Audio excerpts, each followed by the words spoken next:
آفاق کے ہر گوشے میں قرآن سنا کر دم لینا، آفاق کے ہر گوشے میں۔ ذی الحجہ کے 10 دنوں میں، ابتدائی 10 دنوں میں بال اور ناخن کاٹنے کا کیا حکم ہے؟ تو یاد رکھیں کہ جو بندہ قربانی کر رہا ہو یا قربانی نہیں کر رہا، دونوں کے لیے مستحب یہی ہے کہ وہ ان 10 دنوں میں اپنے بال نہ کاٹے، ناخن بھی نہ کاٹے۔ جیسا کہ قربانی کرنے والے کے بارے میں نبی پاک علیہ الصلوۃ والسلام نے ارشاد فرمایا کہ جس بندے کے قربانی کرنے کا ارادہ ہو تو اسے چاہیے کہ وہ ذی الحجہ کے 10 دن بال اور ناخن نہ کٹوائے۔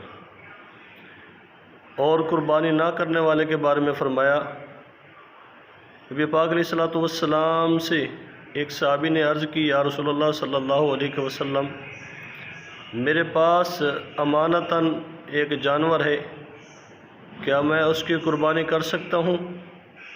تو نبی پاک علیہ الصلوۃ والسلام نے فرمایا، نہیں، ہاں تم عید والے دن اپنے ناخن اور بال کٹواؤ تو یہی تمہارے لیے قربانی ہوگی، یعنی تمہارے لیے قربانی کا ثواب ہوگا۔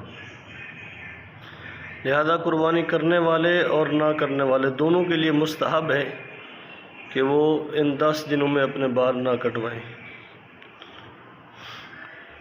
لیکن یہ بھی یاد رکھیں کہ بال اور ناخن وغیرہ ان کے کاٹنے کی آخری حد یہ 40 دن ہے، یعنی اگر کسی نے 40 دن اپنے زیر ناف بال ناخن وغیرہ نہیں کٹوائے تو یہ مکروہ تحریمی کا مرتکب ہوا، یعنی گنہگار ہوا۔